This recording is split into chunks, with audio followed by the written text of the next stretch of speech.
आज के इस वीडियो में हम बच्चों आपको एक मॉडल सेट है उसके बारे में हम आपको बताने जा रहे हैं, जिसमें हूबहू उसी प्रकार का क्वेश्चन, उसी प्रकार वही क्वेश्चन नहीं, उसी प्रकार का क्वेश्चन आपको 2022 में पूछेगा। ये 2022 का ही है, ये मॉडल पेपर है 2022 उसी प्रकार का। तो इस प्रकार से ही आपको तैयारी करना पड़ेगा और लगभग आप तैयारी कर चुके होंगे। सिर्फ अभ्यास के तौर पर हम आपको बता रहे हैं। 3-4 मॉडल पेपर हम आप तैयार किए हुए हैं, जिससे हम आपको बताएंगे, आप उसको देखें और उसी प्रकार से आप तैयारी करने की कोशिश करें। अब जैसे इसमें 100 नंबर का जो 1 नंबरी क्वेश्चन होता है उसको हम अभी बताते हैं। उसमें पहला है कि निम्नलिखित में कौन सबसे छोटी संयुक्त संख्या है। वो ऑप्शन दिया हुआ है आपका। ऑप्शन में है ए में है 1, ए में है 1, बी में है 2, सी में है 3 और डी में है 4। इसमें से संयुक्त संख्या कौन है? तो संयुक्त संख्या उस संख्या को कहते हैं जो एक के अलावा किसी दूसरी संख्या से भी वो जो विभाजित हो जाए, वह संयुक्त संख्या होती है। तो संयुक्त संख्या, तो यहाँ पे ये दूसरी संख्या से विभाजित होने वाला 1, 2, 3 और 4 में सिर्फ और सिर्फ 4 ही है। इसको हम लोग ये भाज्य संख्या भी बोलेंगे और ये संयुक्त संख्या भी उसको हम लोग बोलते हैं। तो ये थोड़ा ध्यान देंगे कि ये संयुक्त संख्या हमारा 4 हुआ। इसके बाद यह दूसरा क्वेश्चन है, वो काफ़ी ही पॉपुलर क्वेश्चन है, पूछा जा रहा है। इसका जवाब तो आप खुद ब खुद दे सकते हैं कि पाई है। पाई किस प्रकार की संख्या है? तो ऑप्शन में एक अपरिमेय संख्या, एक परिमेय संख्या, एक पूर्णांक संख्या और इनमें से कोई नहीं। तो पाई तो सभी आदमी जानते हैं और बराबर पूछता भी है, यह एक अपरिमेय संख्या है। तो दूसरा क्वेश्चन हो गया। तीसरा क्वेश्चन है कि निम्नलिखित में कौन अपरिमेय संख्या है। ये जो दिया हुआ ऑप्शन आपका पहला में है 3/10, बी में है 2/10, सी में है 7/7 और डी में है √2 × √2। अब इसमें से आपको अपरिमेय संख्या चुनना है जो रूट के अंदर हो जाए। तो गौर से देखेंगे तो यहाँ पे अपरिमेय संख्या, यहाँ ये 12 है, ऑप्शन में यहाँ पे 12 दिया हुआ है, ये 12। तो गौर से जब आप देखेंगे तो इससे ये कट गया 4। तो 1/4 मतलब क्या हो गया? 1/2, यहाँ से रूट हट गया, यहाँ से इसको काट देंगे तो 5, 1/√5 यहाँ रह जाता है। ये 7, इसका 7 में 7 से भाग देंगे 1 हो जाएगा, तो उसका भी। और यहाँ √2 और √2 को हम लोग गुना कर देंगे तो 2 हो जाएगा। तो ऑप्शन में हमारा कौन सा दिखाई दे रहा है? बी, वह आपका अपरिमेय संख्या हो गया। चौथा क्वेश्चन है कि दो संख्याओं का लसा और मौसा बराबर है, तो संख्याएं हैं। तो संख्याएं हैं, नंबर ए में आपका ऑप्शन है अभाज्य संख्या, अभाज्य संख्या। बी में है बराबर संख्या, सी में है सह अभाज्य, सह अभाज्य और डी में है संयुक्त, डी में संयुक्त संख्या, संयुक्त। तो ये दो संख्याएं, वह दो संख्याएं जो बराबर है, तो उसका लौसा भी और मौसा भी बराबर हो, और लौसा और मौसा दोनों बराबर हो, तो वो संख्या क्या हो? जब भी होगी तो दोनों का दोनों बराबर संख्या होगी। जैसे एक एग्जाम्पल के तौर पर देख लें कि 20 और 20 का एलसीएम अगर हम लोग निकालेंगे तो इसका एलसीएम कितना हो जाएगा? 20। और 20 में 20 का मौसा भी निकालेंगे तो वो क्या हमारा होगा? 20। इसका मतलब क्या होगा कि वह दोनों संख्याएं क्या होगा? बराबर होगा। तो यहाँ पे इसका भी जवाब हो गया कि ये याद रखेंगे, ये क्वेश्चन आपका हो गया कि दो संख्याओं का लौसा और मौसा बराबर है। दो संख्याएं, दो संख्याओं का, थोड़ा गाड़ी आ रहा है, थोड़ा ध्यान से सुन लेंगे। दो संख्याओं का लौसा और मौसा बराबर है तो वो दोनों संख्याएं कैसी संख्या होगी, तो जब भी होगी तो वो दोनों बराबर संख्या ही होगी। इसके बाद इसमें बोल रहा है कि 29, पांचवा प्रश्न आपका है कि 0.29 बराबर है। ऑप्शन दिया हुआ है कि ए में है उसका ऑप्शन 29/90, बी में ऑप्शन दिया हुआ है 29/100, ये भी आसान प्रश्न है। सी में दिया हुआ है 27/99 और डी में दिया हुआ है 29/99। यह आसान क्वेश्चन है। तो इसको जब भी देखें आप, यह क्वेश्चन भी बहुतों दिनों से रिपीट होता रहता है, अंक बदला हुआ क्वेश्चन आता है। तो जब भी देखें कि दशमलव के बाद दोनों अंकों पर रेकरिंग है तो वह उसके बटाने जितने अंकों पर रेकरिंग है उसको आप शॉर्टकट में इसके बनाने का और भी तरीका है, मान के भी बनाएंगे फिर और भी बनाएंगे, लेकिन यहाँ पे इसको जल्दी से हमको बनाना है। तो ये क्या हो जाएगा, जितने अंकों दशमलव के बाद जितने अंकों पर रेकरिंग है उतना ही हर के रूप में 9 लिख दीजिए, वो आपका जवाब हो जाएगा। तो ये पांचवा प्रश्न था। छठा प्रश्न को अब हम लोग देखें। छठा प्रश्न है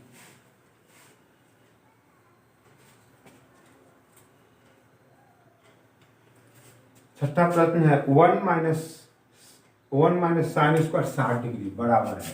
छठा क्वेश्चन है 1 माइनस साइन स्क्वायर 60 डिग्री बराबर है। ऑप्शन में दिया हुआ है 1, बी में है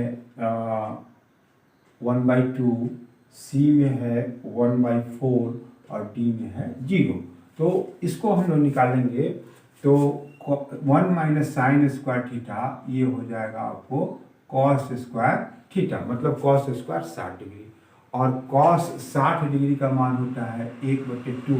अब इसका स्क्वायर कर दें तो ये कॉस 60 का मान होता है 1/2, तो इसका मान कितना हो जाएगा, तो स्क्वायर दे देंगे तो ये फिर कितना के बराबर होगा, 4 हो जाएगा। ये यहाँ देखिए इसका ऑप्शन 4 हो गया।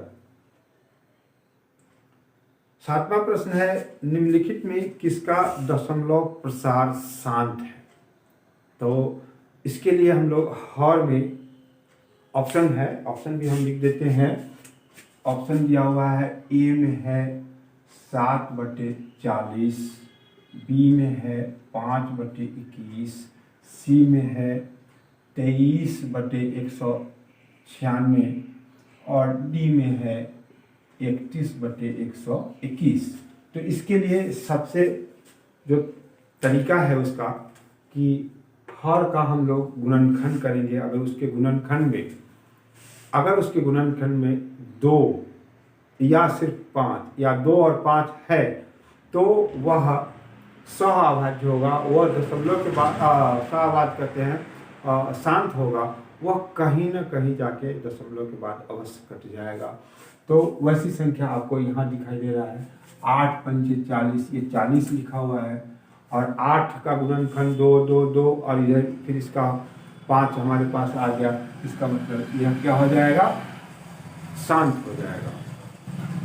तो ये 7वां क्वेश्चन था। 8वां क्वेश्चन है ठीक उसी का उल्टा, निम्नलिखित में किसका दशमलव प्रसार अशांत है। निम्नलिखित में किसका दशमलव प्रसार अशांत है।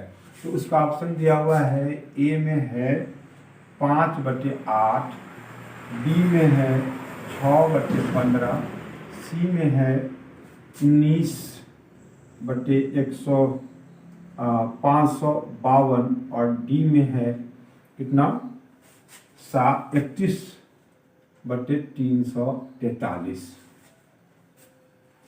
तो 343 ठीक है। तो हम आपको क्या बताए कि इसका हर का हम लोग गुणनखंड करेंगे और उसमें अगर 7 और 3 आ जाता है तो वह अशांत होगा। तो यहाँ 2 दूना 4 दूना 8, यहाँ पे 5 3 15, 3 तो आ गया है लेकिन ये 3 वहाँ से विभाजित हो जाएगा। ये 6/3 गुने 5 अगर करते हैं तो ये 3 से 2 कट जाएगा। इसका मतलब नीचे हर में हमारा कितना बच गया, 5 बच गया। इसका भी खंड करेंगे तो उसमें आपको 2, 3 और 7 नहीं आएगा। यहाँ 343 है तो 7 7 49 7 7 343, तो यहाँ ये डी जो ऑप्शन होगा वह हमारा अशांत होगा। इसके बाद 9वां है 40 के अभाज्य गुणनखंड में, 40 के अभाज्य गुणनखंड में 5 का घातांक, उसका पावर 40 का गुणनखंड हम लोग करेंगे तो ये कितना हो गया 4 और ये 100, तो 2 गुने 2 यहाँ होगा, इसका खंड करेंगे तो 25 दूना 50, 25 दूना 50 दूना 100, तो 50 25 दूना 50 दूना 100 और 2 दूना 4। अब इसमें बताएं 5 का घातांक कितना हो जाएगा 2। ऑप्शन में आपके पास है, ए में ऑप्शन है 2, ए में ऑप्शन है 2, बी में ऑप्शन दिया हुआ है 3, सी में ऑप्शन दिया हुआ है 4 और डी में ऑप्शन दिया हुआ है 1। तो इसका 5 का कितना पावर लग रहा है, 5 का घातांक कितना हो गया 2। तो ये इस प्रकार से सभी प्रश्न को आप बना सकते हैं, बनाएंगे, लेकिन अभ्यास हो जाने के बाद उसी में से बात निकला हुआ रहता है। अभ्यास हो जाने के बाद आप सिर्फ जल्दी से उस प्रश्न को बना देंगे। इसके बाद का क्वेश्चन है 10वां क्वेश्चन है 125 का परिमेकारी गुणांक है और ऑप्शन में दिया हुआ है 125 का परिमेकारी गुणांक, ये हो गया पहला में है √2, बी में है √3, सी में है √5 और डी में है 5√5। तो हम लोग क्या करें, इसके कहने का अर्थ क्या है कि इस कौन ऐसी संख्या से उसमें हम गुना करें कि उस पर से रूट हट जाए। तो सबसे पहले इसको हम लोग मिश्र करनी, ये करनी जो दिया हुआ है उसमें से मिश्र, उसमें से जो संख्याएं बाहर आने वाली उसको हम लोग मिश्र करनी कहते हैं। जो संख्याएं बाहर आने वाली है उसको हम लोग बाहर निकाल लेंगे। ये तो इसमें से ये 5 हमारा बाहर आ जाएगा √5। अब इसको आप नहीं दे सकते हैं। अब इसके रूट को हटाने के लिए किस संख्या से हम गुना करें, तो यह √5 है, इसलिए कि √5 और √5 गुना होकर 5 हो जाएगा, तो वो आपका परिमेय संख्या हो जाएगा। तो ये परिमेयकारी गुणांक उसको हम लोग कहेंगे। वो कौन सी संख्या हमारे पास आया, √5। ये √5 उसका जवाब होगा। 125 में √5 से गुना करेंगे तो उस पर से रूट मेरा हट जाएगा।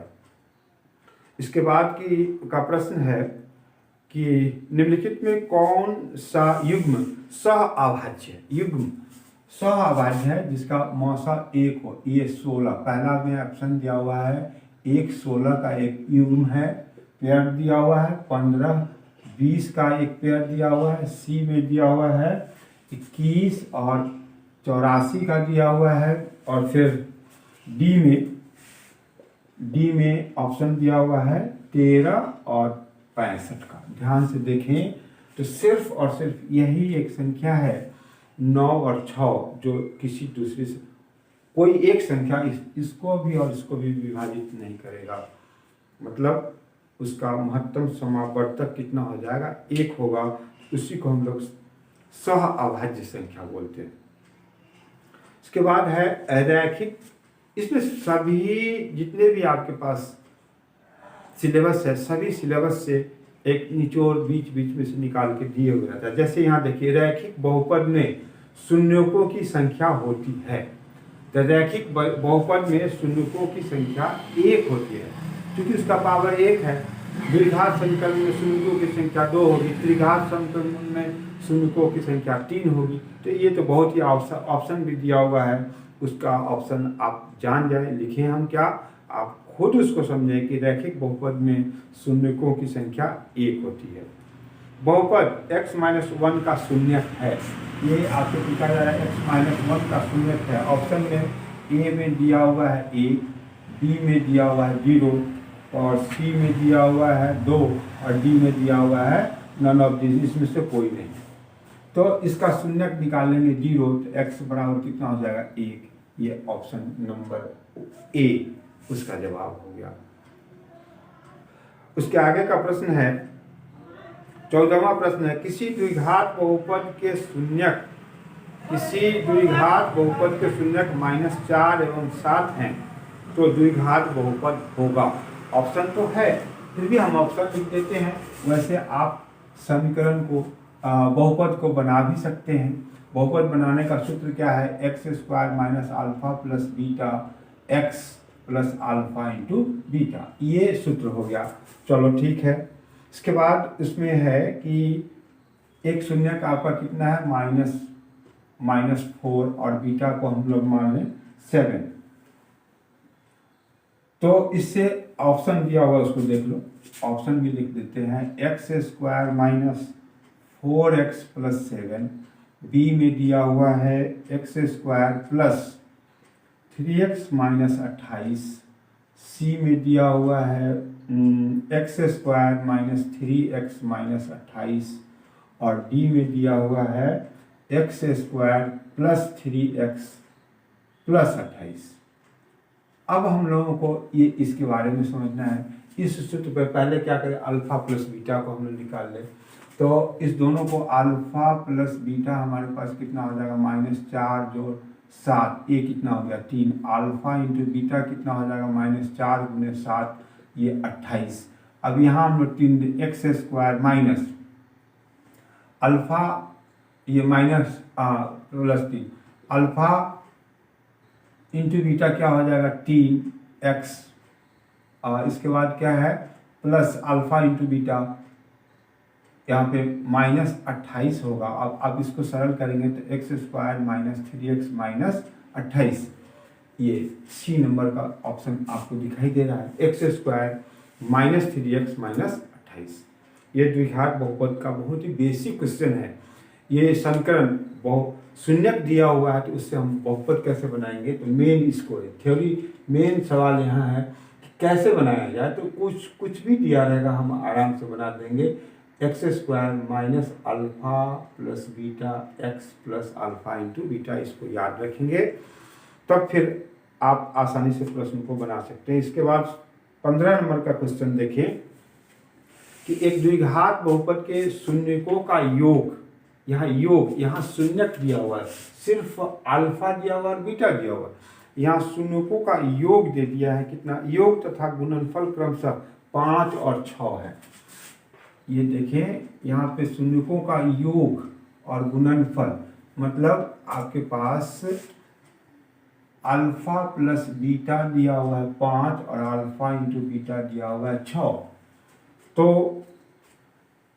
ऑप्शन भी देख लें, x² minus 5x minus 6, B में इसका ऑप्शन दिया हुआ है x² माइनस 5x प्लस 6, सी में ऑप्शन है x² minus plus 5x minus 6 और डी में इसका ऑप्शन दिया हुआ है x² प्लस 5x प्लस 6। तो हम लोग इसको ये योगफल करके दिया हुआ है, गुणनफल करके दिया हुआ है, तो ये तो सीधा सीधी यहाँ पे दिखाई दे रहा है कि x² माइनस शून्यकों का योगफल इंटू x प्लस शून्यकों का गुणनफल, ये जवाब x² माइनस 5x प्लस 6 उसका जवाब हो गया। अब 16 नंबर का क्वेश्चन देखें। यदि बहुपद y², यहाँ है y² माइनस 6y प्लस 8 के शून्यक अल्फा तथा बीटा हैं तो अल्फा इंटू बीटा होगा। अल्फा इंटू बीटा, इसका और भी हम आगे बताते हैं कि ax² plus bx plus c ये बहुपद है तो इसका अल्फा प्लस बीटा बराबर होता है -b/a, अल्फा इंटू बीटा बराबर होता है c/a। तो यहाँ से हम लोग अल्फा इंटू, हम लोगों को क्या चीज निकालना है? अल्फा इंटू बीटा, ये निकालना है। तो ये यहाँ पे a बराबर 1, b बराबर -6 और c बराबर 8। तो अल्फा इंटू बीटा कितना हो जाएगा? c/a मीन्स 8/1 और इसका जवाब हो जाएगा 8। अब ऑप्शन में भी दिया हुआ है, a में ही दिया हुआ है, a बराबर 8 दिया हुआ है। आपको ऑप्शन हम नहीं लिख पाए हैं तो इसका जब ऑप्शन में है a 8, b दिया हुआ है -5, c दिया हुआ है 6 और d दिया हुआ है -6। तो बताएं, अभी हम लोग निकाल रहे हैं बिना ऑप्शन देखे हुए, उसका जवाब हम लोग दे देंगे, यही होगा ही। डेट श्योर होना चाहिए, आप बना रहे हैं ऑप्शन देख कर और ऐसे ही आप उसमें आंसर देने की कोशिश नहीं करेंगे, ये थोड़ा देख लेंगे। इसके बाद का क्वेश्चन है 17 नंबर का क्वेश्चन, वह है कि बहुपद f(x), यहाँ पे बहुपद f(x) बराबर 3x² -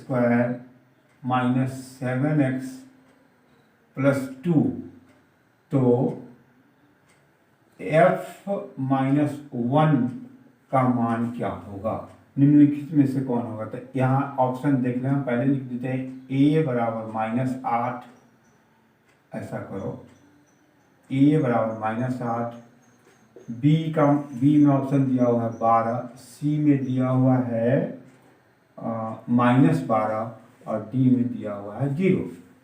तो इसमें हम लोगों को x को रिड्यूस कर देंगे, x के जगह पर कौन सा मान रख देंगे, यहाँ f(x) के जगह पर, x के जगह पर -1 दिया हुआ है, तो इसमें हम लोग यहाँ पे f-1 डाल दें, 3 × -1 का होल स्क्वायर -7 × -1 + 2। अब इसको हम लोग सरल कर देंगे तो यहाँ माइनस खत्म हो जाएगा, 3 + 7 + 2, तो कितना हो जाएगा 12, इसका ऑप्शन हो गया, 12 इसका ऑप्शन हो गया। तो इस प्रकार से हम लोगों को देखना है। इसके बाद का 17 नंबर का क्वेश्चन, 17 नंबर हम आपको बता रहे हैं कि बहुपद x² - 3 के शून्यक हैं। x², यहाँ पे ये 17 नंबर का क्वेश्चन है, x² - 3 के शून्यक, ऑप्शन भी पहले लिख देते हैं जिससे आपको कुछ ये हो। 3 - 3, बी में है √3 - √3, सी में है √3 और डी में है क्या चीज 3 और 3। अब इसका हम लोगों को शून्यक निकालना है, इसका जीरोज निकालना है कि इसका जीरोज कितना होता है। तो x² - 3 बराबर 0, x² बराबर 3, तो x बराबर कितना होगा 3 का वर्गमूल, यही ±√3, ±√3, इसका मतलब बी ऑप्शन आपके देखें, √3, ये +√3 -√3, ये उसका जवाब हो गया। तो दो पद का बहुपद अगर हो, दो पद का बहुपद हो तो उसका शून्यक निकालने के लिए हम लोग इस प्रकार से निकाल लेंगे। तो यह 17 नंबर का क्वेश्चन था। अब 18 नंबर का क्वेश्चन देखें, निम्नलिखित 18 नंबर के क्वेश्चन को बताने जा रहे हैं। वह आपका है कि निम्नलिखित में कौन 6x - 2y = 0 तथा 10x + 2y = 32 का हल है। मीन्स यहाँ हो गया कि यह दो चर वाले रैखिक समीकरण में आ गया। बस आपको ध्यान देना है कि प्रश्न पढ़ने के बाद आपको तुरंत चैप्टर की तरफ चला जाना होगा और उसके मेन पॉइंट जो आप पढ़ें उस पर आपको विचार करेंगे, उसी से मिलता जुलता आप पूरे प्रश्न को आप हल कर सकते हैं। जब तक आप जिस चैप्टर से संबंधित है वहाँ पे आप नहीं पहुँचेंगे तो फिर मुश्किल हो जाएगा। जब भी हम ये प्रश्न पढ़ें, निम्नलिखित में कौन 6x - 2y = 0, ये दो चर में चला गया, तो फिर उसका हल आपसे पूछा जा रहा है। तो यहाँ पर प्रश्न आपका है ये 6x - 2y = 0 और दूसरा है 10x + 2y = 32। तो इसका हल निम्नलिखित में ऑप्शन आपके पास है। ए में ऑप्शन दिया हुआ है x = 6, y = 6, बी में ऑप्शन है x = 2 और y = 6, सी ऑप्शन में है x = 6 और y = 2 और डी में ऑप्शन दिया हुआ है x = 2 और y = 2। अब हम हल करके निकाल लेना है, बहुत तो सारा सवाल इसका बना है। इसी जगह अगर ये प्रश्न है तो उस जगह हम लोग इसको प्रतिस्थापन विधि, लुप्तीकरण विधि, वृषगुणन विधि, आलेखीय विधि, बहुत सारा तुलनात्मक विधि, आनुपातिक विधि, किसी से भी हम इसका हल निकाल सकते हैं। तो यहाँ हम लोगों को आसान है। लुप्तीकरण विधि का उपयोग अगर हम करते हैं तो देखिए इससे ये कट जाएगा तो ये कितना हो जाएगा 16x बराबर 32। तो x बराबर आपका कितना हो जाएगा 32/16। ये कितना हो गया 2। x का मान 2 आ गया, उसका मान हम इस समीकरण में रख दें। इसको 1 मान ले, इसको 2 मान ले। तो यहाँ समीकरण x - 2y बराबर 0। तो 6 × 2 - 2y बराबर 0। तो 2y - 2y बराबर 12, y बराबर 12 -12 ये भी होगा, -12/-2 कट जाएगा तो कितना हो जाएगा 6। तो x बराबर 2 और y बराबर 6। ये ऑप्शन देखिए इसमें कहाँ दिखाई दे रहा है, तो बी में दिखाई दे रहा है। तो इस प्रकार से 18वां नंबर का क्वेश्चन हो गया। अब उसके आगे का प्रश्न है, यदि रेखाएं 4x + py, ये भी 2 चर से संबंधित है। इससे भी एक क्वेश्चन कहीं ना कहीं आपको मिल जाएगा, वो देखें इसको। तो ये प्रश्न कर रहा है कि 4x + py बराबर 6 तथा 12x + 9y बराबर 15 समानांतर है। ये दोनों, इससे जब हम ग्राफ खींचेंगे तो वो जो रेखा आएगा ये रैखिक समीकरण होगा। 2 चर में रैखिक समीकरण, इसका मतलब रेखा हम इससे आसानी से खींच सकते हैं। तो ये जो रेखा हम लोग खींचेंगे वह रेखा कैसे आएगा, तो समांतर होगा। तो उसके लिए p का मान रखना है। ऑप्शन में आपका दिया हुआ है a बराबर 1/2, b का ऑप्शन है 1, a में है, और ये b में इसका ऑप्शन हो गया 3, c में ऑप्शन है 6 और d में ऑप्शन दिया हुआ है -3। अब -3 इसमें से इसका p के जगह पर हम कौन से अंक को रखें कि उससे जब हम ग्राफ खींचे तो हमारा पैरेलल लाइन आ जाए। तो इसमें हम थोड़ा और बेसिक बात बताते हैं कि 2 रेखाओं के लिए सबसे पहले हम a1/a2, b1/b2 और c1/c2 निकाल लेते हैं। अगर यही दोनों पहला में है a1/a2 not equal to b1/b2, तो इसका अद्वितीय हल होगा। यहाँ क्या लिखेंगे, ये दोनों समीकरण जो होगा संगत होगा, और ये दोनों क्या कहते हैं, इसका हल अद्वितीय हल होगा। तो यहाँ अद्वितीय हल के लिए नहीं है, लेकिन हम आपको बता रहे हैं। दूसरा है कि a1/a2 बराबर b1/b2 बराबर c1/c2। तो वैसी स्थिति में यह रेखाएं संपाती होगा। ये रेखा एक दूसरे पर खींचा जा सकता है, संपाती, ये संपाती होगा। और तीसरा कंडीशन आपके पास है a1/a2 बराबर b1/b2 not equal to c1/c2। तो अभी इसमें क्या होगा कि दोनों रेखाएं समांतर होगा, इसका कोई हल नहीं होगा। तो हम अभी p के जगह पर कौन से मान रखें कि इसका कोई हल नहीं हो, तो इस नियम का हम लोग उपयोग करेंगे। तो यहाँ क्या हो जाएगा 4, पहले निकाल लें a1/a2 कितना है हमारे पास 4/12, ये हो जाएगा 1/3, और b1/b2 ये हो जाएगा p/9। हमको इसी दोनों से बात आ जाएगी।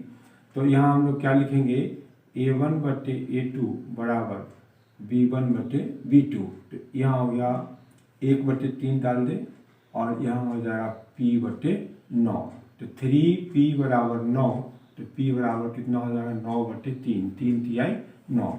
ये p का मान हम क्या डालेंगे 3 अगर हम रख देते हैं इस जगह पर, तब वो उस समीकरण का जो ग्राफ खींचेंगे वह दोनों पैरेलल होगा।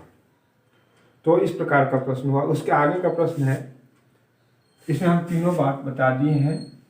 तो फिर बार बार बताते हैं कि जब भी प्रश्न आपके पास आए तो उससे संबंधित टोटल चीज़ आपके दिमाग में आ जाना चाहिए, और तब फिर हम लोग प्रश्न को हल आसानी से कर लेंगे। इसके बाद है समीकरण निकाय x + 2y = 3, 5x + ky = 15 के अनगिनत हल हो तो के का। यहाँ पे अनगिनत हल होने के लिए तो यहाँ पे देखिए, ये संपाती जब भी होगा तो उसका क्या होगा, अनगिनत हल होगा। तो प्रश्न आपका क्या कह रहा है, उसके लिए यहाँ पे लिखा हुआ है, ये अद्वितीय हल हो गया, ये अनगिनत, ये संपाती तो होगा लेकिन हल क्या होगा, तो अनगिनत हल होगा। हाँ, अनगिनत हल होगा, और यहाँ के लिए कोई हल नहीं, कोई हल नहीं। ये 3 कंडीशन, अद्वितीय मतलब एक और केवल एक, अनगिनत और कोई हल नहीं। तो अभी हम लोगों के लिए फिर से प्रश्न पढ़ते हैं। प्रश्न है x + 2y = 3 और 5x + ky = 15। ऑप्शन दिया हुआ है, ए में कितना है 5, बी में कितना दिया हुआ है 20, सी में कितना दिया हुआ है 6 और डी में कितना दिया हुआ है 10। अब के का कौन सा मान रखें कि क्या कहता है, अनगिनत हल हो। तो अनगिनत हल होने के लिए क्या होना चाहिए, हमारे पास a1/a2 बराबर b1/b2 बराबर c1/c2, जो हमारा इक्वेशन आ जाएगा उससे हम लोग के का मान निकाल लेंगे। तो यहाँ पे लिखेंगे a1/a2 बराबर 1/5, b1/b2 बराबर 2/k और c1/c2 बराबर 3/15। हमारा अनगिनत हल होने के लिए क्या समीकरण बनता है, a1/a2 बराबर b1/b2 बराबर c1/c2। ये हो गया 1/5 बराबर 2/k बराबर 3/15। अब किसी 2 पार्ट से उसका हम इक्वेशन बना के के का मान निकाल सकते हैं। आप इस दोनों से भी निकालेंगे उतना ही होगा, इस दोनों से भी निकालेंगे तो उतना ही होगा। जैसे हम आपको बता देते हैं, तो यहाँ क्या के बराबर कितना होगा 10। अगर इससे निकालना चाहते हैं 2/k बराबर 3/15, 3/15 क्या हो जाएगा, के बराबर 10। दोनों से 10 आ रहा है। ऑप्शन हम लोग देखिए, ऑप्शन का है डी। यहाँ ऑप्शन क्या है, डी बराबर 10। तो यह भी हमारा 2 वेरिएबल्स का लीनियर इक्वेशन था। उसके बाद का प्रश्न है, निम्नलिखित में से, नंबर तो हम भूल गए, निम्नलिखित में से कौन सा द्विघात समीकरण है। निम्नलिखित में से कौन सा द्विघात समीकरण है।